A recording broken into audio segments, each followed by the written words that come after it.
B. Di sini saya akan menjelaskan materi tentang kualifikasi dan kompetensi seorang konselor sebagai pendidik. Kualifikasi konselor. Untuk dapat melaksanakan tugas-tugas dalam bidang bimbingan dan konseling, yaitu unjuk kerja konselor secara baik, para calon konselor dituntut untuk memiliki pengetahuan, kemampuan, dan sikap yang memadai. Pengetahuan, keterampilan, dan sikap tersebut diperoleh melalui pendidikan khusus. Untuk pelayanan profesional bimbingan dan konseling yang didasarkan pada jenjang dan jenis pendidikan tertentu, maka pengetahuan, sikap, dan keterampilan konselor yang akan ditugaskan pada sekolah tertentu itu perlu disesuaikan dengan berbagai tuntutan dan kondisi sasaran layanan, termasuk umur, tingkat pendidikan, dan tahap perkembangan anak.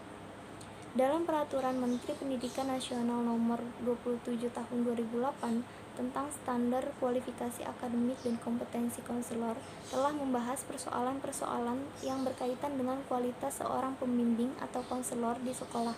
Keberadaan konselor dalam sistem pendidikan nasional dinyatakan sebagai salah satu kualifikasi pendidik sejajar dengan kualifikasi guru, dosen, pamong belajar, tutor, widya iswara, fasilitator, dan instruktur.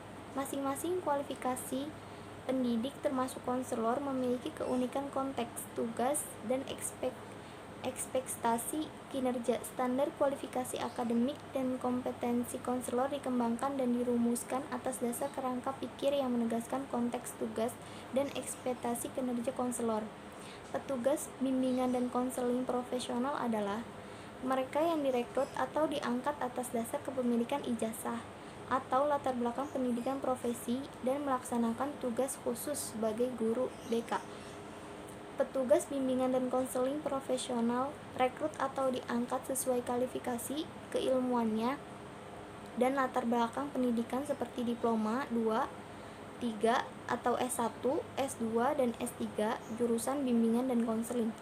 Petugas bimbingan profesional mencurahkan sepenuh waktunya pada pelayanan bimbingan dan konseling, tidak mengajarkan materi pelajaran.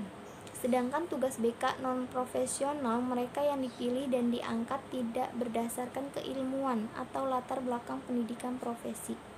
Konselor adalah tenaga pendidik profesional yang telah menyelesaikan pendidikan akademik S1.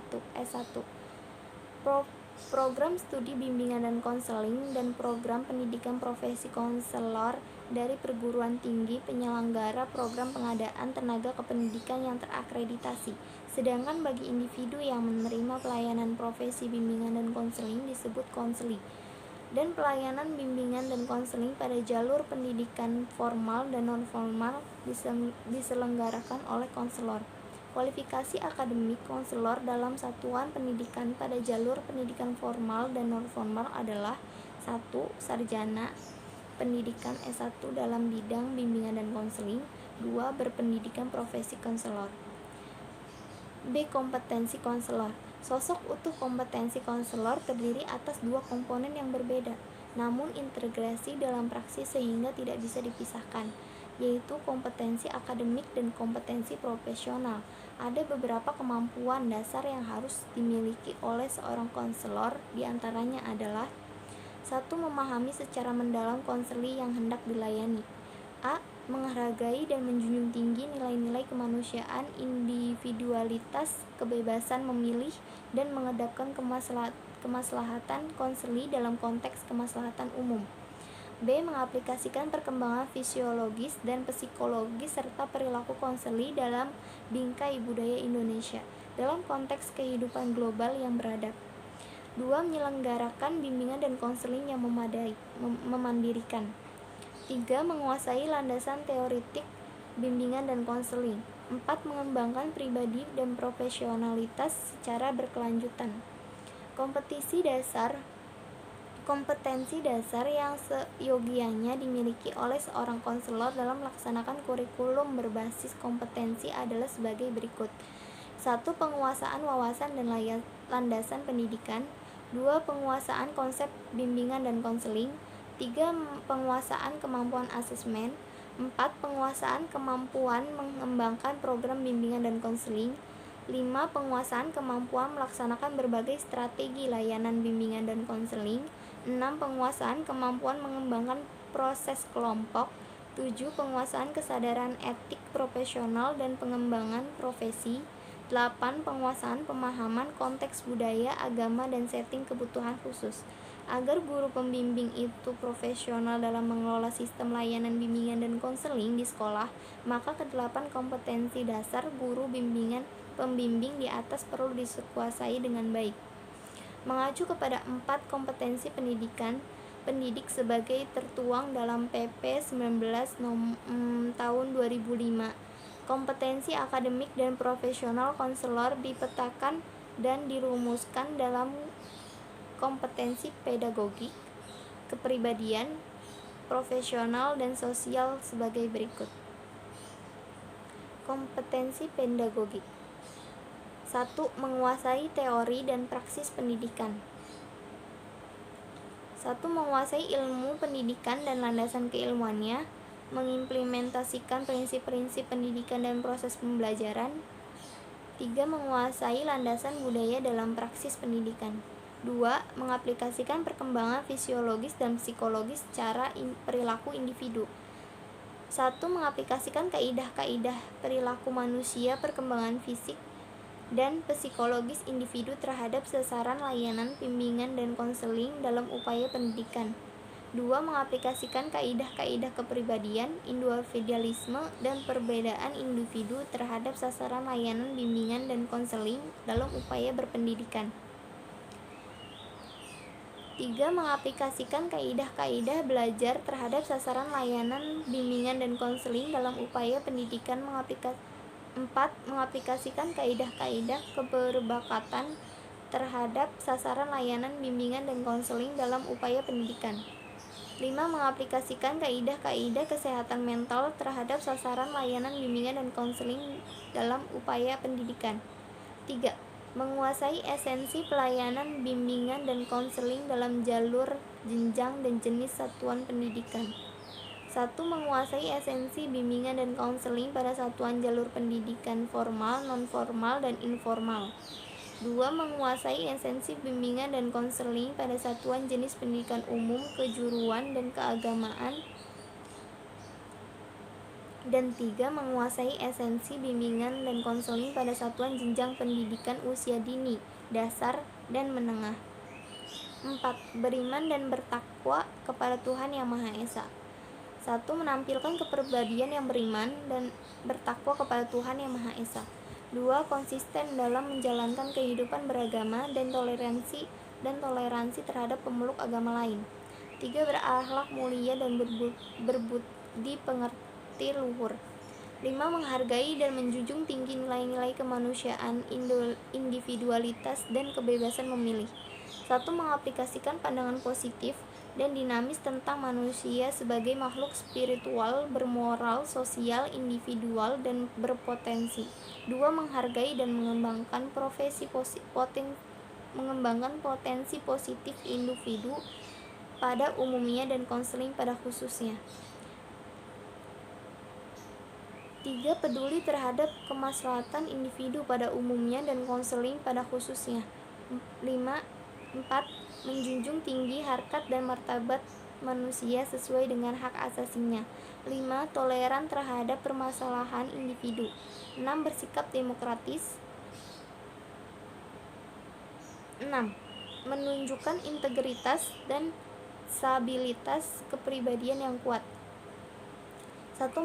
Menampilkan kepribadian dan perilaku yang terpuji seperti berwibawa, jujur, sabar, ramah, dan konsisten. 2. Menampilkan emosi yang stabil. 3. Peka, bersikap empati, serta menghormati keragaman dan perubahan. 4. Menampilkan toleransi tinggi terhadap individu yang menghadapi stres dan frustasi. 7. Menampilkan kinerja berkualitas tinggi. 1. Menampilkan tindakan yang cerdas, kreatif, inovatif, dan produktif. 2. Bersemangat, berdisiplin, dan mandiri. 3. Berpenampilan menarik dan menyenangkan. 4. Berkomunikasi secara efektif. 8. Menguasai konsep dan praksis asesmen untuk memahami kondisi kebutuhan, dan masalah konseling. 1. Menguasai hakikat asesmen. 2. Memilih teknik asesmen sesuai dengan kebutuhan layanan, bimbingan, dan konseling. 3. Menyusun dan mengembangkan instrumen asesmen untuk keperluan bimbingan dan konseling. 4. Mengadministrasikan asesmen untuk mengungkapkan masalah-masalah konseling. 5. Memilih dan mengadministrasikan teknik asesmen mengungkapkan kemampuan dasar dan kecenderungan pribadi konseling. 9. Menguasai kerangka teoritik dan praksis bimbingan dan konseling. 1. Memahami dan mengaplikasikan hakikat pelayanan bimbingan dan konseling. 2. Memahami dan mengaplikasikan arah profesi bimbingan dan konseling. 3. Memahami dan mengaplikasikan layanan dan bimbingan konseling sesuai kondisi dan tuntutan wilayah kerja. 4. Memahami dan mengaplikasikan pendekatan, model, atau jenis layanan dan kegiatan pendukung bimbingan dan konseling. 5. Menguasai dan mampu mengaplikasikan dalam praktik format pelayanan bimbingan dan konseling. 6. Merancang program bimbingan dan konseling. 10. Menganalisis kebutuhan peserta didik. 1. Menyusun program bimbingan dan konseling yang berkelanjutan berdasarkan kebutuhan peserta didik secara komprehensif dengan pendekatan perkembangan. 2. Menyusun rencana pelaksanaan program bimbingan dan konseling. 3. Merencanakan sarana dan biaya penyelenggaraan program bimbingan dan konseling.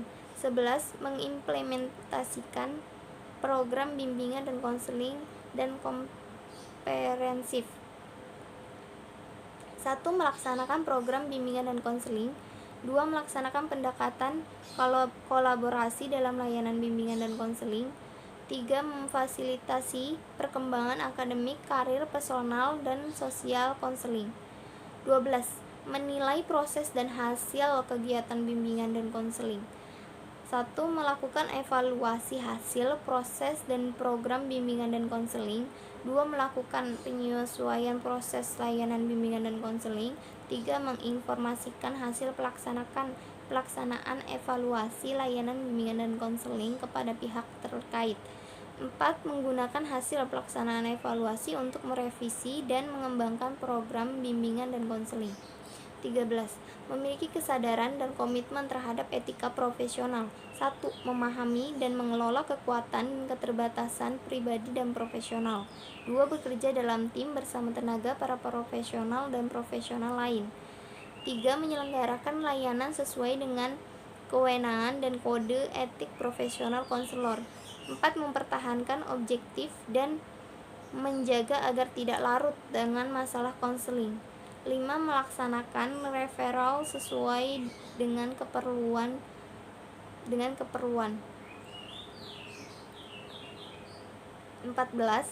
Menguasai konsep dan praksis penelitian dalam bimbingan dan konseling. 1. Memahami berbagai jenis dan metode penelitian. 2. Mampu merancang penelitian bimbingan dan konseling. 3. Melaksanakan penelitian bimbingan dan konseling. 4. Memanfaatkan hasil penelitian dalam bimbingan dan konseling dengan mengakses jurnal pendidikan dan bimbingan dan konseling. 15. D. Kompetensi sosial.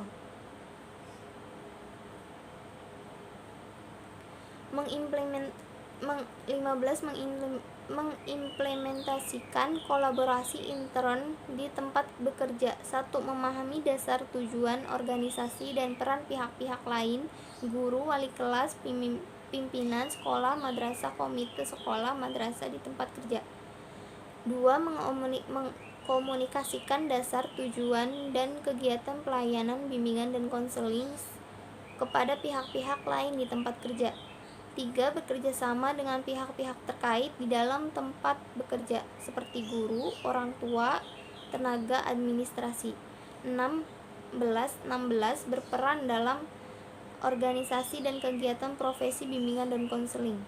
1. Memahami dasar tujuan dan organisasi profesi bimbingan dan konseling untuk mengembangkan diri dan profesi. 2. Menaati kode etik profesi bimbingan dan konseling.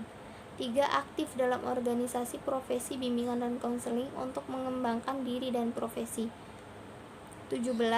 Mengimplementasikan kolaborasi antar profesi. 1. Mengomunikasikan aspek-aspek profesional, bimbingan dan konseling kepada organisasi profesi lain.